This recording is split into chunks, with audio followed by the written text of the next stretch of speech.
উদয়পুর নামে ছোট্ট একটি গ্রাম। সেই গ্রামে বলরাম নামে একজন সিঙ্গারাওয়ালা থাকত। তার বানানো গরম গরম সিঙ্গারা খুবই সুস্বাদু ছিল। দূর দূরান্ত থেকে মানুষ তার দোকানে সেই সিঙ্গারা খেতে আসত। আহা দাদা, আপনার সিঙ্গারা খেতে যা লাগে না। তোমাদের যে খেতে ভালো লেগেছে এটা শুনেই শান্তি। তা বলছি, আর নেবে নাকি? হ্যাঁ, আমাকে আরো দুটো দাও। আচ্ছা বেশ, আমি আনছি। তুমি দাঁড়াও, আমি এনে দিচ্ছি। ঠিক আছে।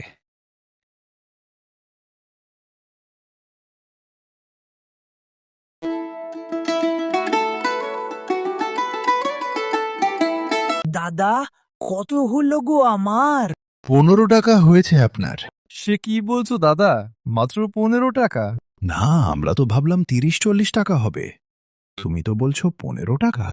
হ্যাঁ, আমার এখানে 3টে সিঙ্গারা 15 টাকা আর 5টা সিঙ্গারা 25 টাকা। ও, তোমার সিঙ্গারাটা যেমন ভালো তেমন তোমার মনটা। আচ্ছা দাদা, এই নাও টাকাটা। এবার থেকে তোমার কাছেই আসবো সিঙ্গারা খেতে, ঠিক আছে? হ্যাঁ হ্যাঁ, অবশ্যই। প্রথম দিকে বলরাম ছিল খুবই সৎ মানুষ। সে কম দামে সিঙ্গারা বিক্রি করত, তাই গ্রামের সবাই তার কাছে সিঙ্গারা খেতে আসত। কিন্তু সময়ের সঙ্গে সঙ্গে বলরামের মনে লোভের জন্ম নিল। একদিন সে ভাবল কি, আচ্ছা, প্রতিদিন তো আমার দোকানে এত লোক আসে, যদি আমি একটু কম আলু ব্যবহার করি আর কম তেল দিই, আর যদি একটু দামটাও কমিয়ে দিই, তাহলে আমার অনেক লাভ হবে। কি গো, কি ভাবছ? গিন্নি, বলছি কি, যদি আমরা সিঙ্গারার দামটা একটু বাড়িয়ে দিই তবে কেমন হয়? ভালোই হবে, তাহলে আমাদের একটু লাভও হয়ে যাবে। হ্যাঁ, ওই জন্য বলছিলাম। তাহলে কাল থেকে সিঙ্গারার দামটা বাড়িয়ে দেব। ঠিক আছে, তবে বেশি দাম বাড়িও না কিন্তু। সেদিন থেকে বলরাম সিঙ্গারা সাইজটাও একটু ছোট করে দিল, আর দামটাও একটু বাড়িয়ে দিল। দাদা, বলছি 4টে সিঙ্গারা দাও তো। হ্যাঁ, দিচ্ছি। এই নাও 20 টাকা। দাদা, তোমাকে আরো 8 টাকা দিতে হবে। কেন? এখন সিঙ্গারার দাম তো 7 টাকা করে দাদা। ও আচ্ছা।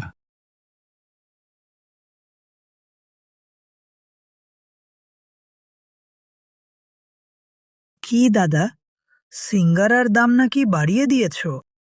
তাই তো দাদা, 7 টাকা করে কেন? আসলে মশলাতে একটু বেশি খরচ হয়ে যাচ্ছে তো, সেজন্য আর কি।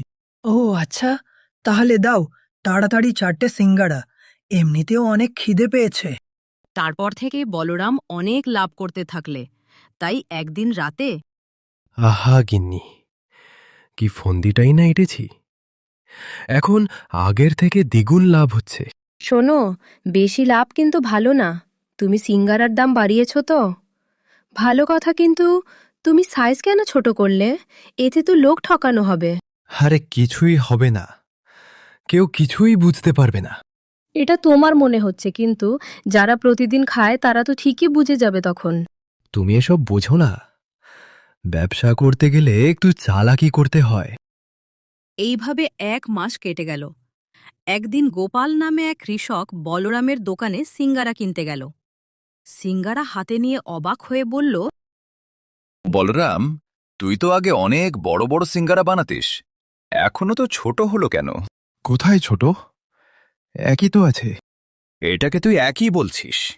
আগে 4টা সিঙ্গারা খেলে পেট ভরে যেত, আর দামও কম ছিল, কিন্তু এখন তার কিছুই নেই।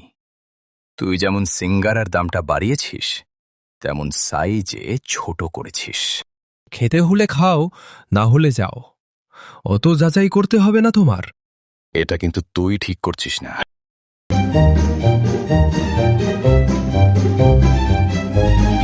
আচ্ছা, তোমরা কি একটা জিনিস খেয়াল করেছ? কি জিনিস?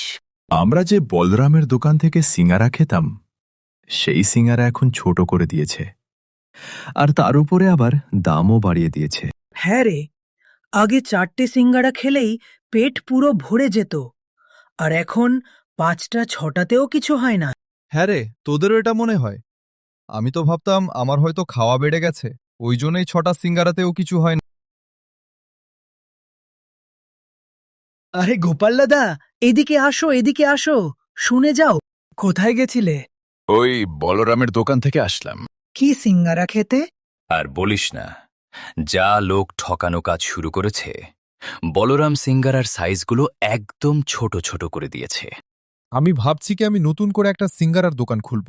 বাবা, খোল খোল, তাহলে আমরা এবার দিয়ে তোর দোকানেই সিঙ্গারা খেতে যাব। কিন্তু আমি দোকানটা খুলব ওই বলরাম দাদাকে সঠিক শিক্ষা দিতে। আর এতে তোমরা আমাকে সাহায্য করলেই হবে। তোমরা শুধু গ্রামের লোকজনকে সত্যি কথাটা বলবে, তারপর দেখো আমি কি করি। কিন্তু বলরাম কারোর কথা শুনল না। তার মনে এতটাই লোভের জন্ম নিয়েছিল যে কোনটা ঠিক আর কোনটা ভুল সেটাই সে ভুলে গিয়েছিল। কিন্তু একদিন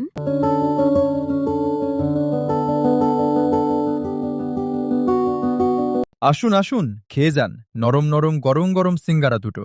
সিঙ্গারা 10 টাকা। কি ব্যাপার তোর? তুই হঠাৎ সিঙ্গারার দোকান দিলি কেন রে? ও মা, আমার দোকান দেওয়ার ইচ্ছা হয়েছে তাই দিয়েছি। এতে তোমার অসুবিধা হচ্ছে কেন? দেখো, এটাটা কিন্তু খুব খারাপ হয়ে যাচ্ছে বলে দিচ্ছি। দেখো দাদা, এটা আমার জমি। আমি আমার জমিতে দোকান দিচ্ছি। তাতে তো তোমার কোনো কিছু বলার অধিকার থাকে না। যাও, গিয়ে নিজের কাজ করো। না, এইভাবে চললে তো আমার ব্যবসাতে অনেক ক্ষতি হবে। এখনো পর্যন্ত একটাও কাস্টমার হলো না। আরে কাকা, আজকে আর সিঙ্গারা খাবে না? না রে, বলো। তোর দোকানে সেই আর আগের মতো সিঙ্গারার স্বাদটা পাই না। তাছাড়া তুই এখন কচুরির দামটাও বাড়িয়ে দিয়েছিস। তাই এখন ওই নতুন দোকানেই সিঙ্গারা নাকি খুব ভালো, ওখানেই যাচ্ছি। হ্যাঁ হ্যাঁ, যাও যাও। আমিও দেখি কতদিন ওই নিতাইয়ের দোকানে খাও। দেখতে দেখতে নিতাই নতুন দোকানের সামনে লম্বা লাইন পড়ে গেল। আর ওদিকে বলরামের দোকান পুরো ফাঁকা। সারাদিন বসে থেকে সে একটাও কচুরি বিক্রি করতে পারল না। আজকে শুধুমাত্র নিতাইয়ের জন্যই আমার দোকানে কোনো খরিদ্দার হয়নি। আমার যে কি রাগ হচ্ছে না, সে আর কি বলি। রাগ করে তো কিছুই হবে না। তাছাড়াও তুমি কি জানো কেন আজ তোমার দোকানে লোক নেই? কেন? কারণ লোভ মানুষের চোখ অন্ধ করে দেয়। তুমি বেশি লাভের আশায় মানুষের বিশ্বাস হারিয়েছ। শোনো, টাকা হারালে আবার পাওয়া যায়, কিন্তু বিশ্বাস যদি একবার হারাও সেটা পাওয়া খুবই কঠিন। গিন্নি, আমার আজকে অনেক লস হয়ে গেছে। আমি কি করি বলো তো? এইভাবে চললে তো আমার ব্যবসাটাও বন্ধ হয়ে। কি আবার করবে? আগের মতো ভালো সিঙ্গারা বানাতে শুরু করো, দামও কমিয়ে দাও, আর যারা দোকানে আসতো তাদের কাছে ক্ষমা চেয়ে নাও। তাতে কি আদেও ঠিক হবে?